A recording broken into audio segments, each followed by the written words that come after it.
Good morning. Friends, this is the day that the Lord has made. We gather to give thanks to God for the gift of this Sunday morning, this Lord's Day. This morning, we begin a new program year in the life of our congregation. In the months ahead, we will focus our attention, our energy, and our imagination on God's call to be repairers of the breach. I pray that it is a timely and compelling message for us as individuals and as a community of faith. Second Presbyterian Church is indeed a welcoming community of faith where Jesus Christ transforms lives, and it is our prayer that whether you are here in the sanctuary or joining us via live stream, that you experience the warmth of community and the presence of God in worship. If today you are a guest with us in worship, we want you particularly to experience that welcome. We would invite you to sign the welcome books. That's for members and guests alike. Those are on each of your pews.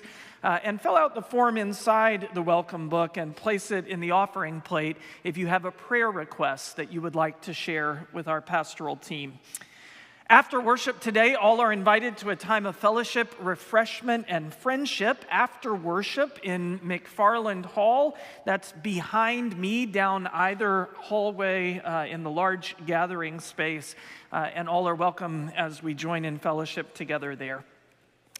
Also this morning, as we kick off a new program year, at 9 o'clock this morning, classes for all ages began. They will continue next week. This is for children, youth, and adults, 9 a.m. education hour classes, and you're invited to attend those. Children's choir resumes today, following the Word with Children. Those going to choir can exit the pulpit doors with our children's choir volunteers and leaders.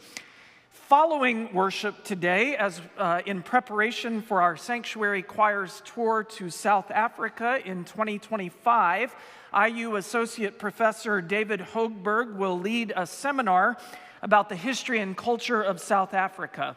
First session takes place today at 11:30 down in the common room, and you don't need to be a member of the choir or choir tour to participate in these classes. You're invited to mark your calendars for Sunday, September 22nd, when Dr. John Allegar will play solo organ works for the first in our Sacred Arts concert series of the year. That concert is free, and on your pews and also on your way out of worship today, you will find a full listing of all our Sacred Arts series events in this brochure, which you can find again on your pews or on your way out of worship, always available on our website as well. A timely announcement that our winter warmth coat collection for our neighbors in need is underway. You're invited to bring gently used coats of all sizes to the drop-off bins. Those are located on the north end of the building by the elevator in the atrium. Second act, our group for older adults monthly gathering begins tomorrow at 3 p.m. in McFarland Hall. Men at Second will host a pop-up social on Wednesday at 101 Beer Kitchen in Carmel. Nominations for ruling elders and deacons are now being accepted through September 15th. You can find the forms in the narthex or on our website. And finally, you will want to take time immediately after worship today to sign up, register, purchase tickets for our annual picnic on the lawn. I've looked at the forecast for next Sunday, and it is going to be a perfect day for a picnic on the lawn following our 10 a.m. service.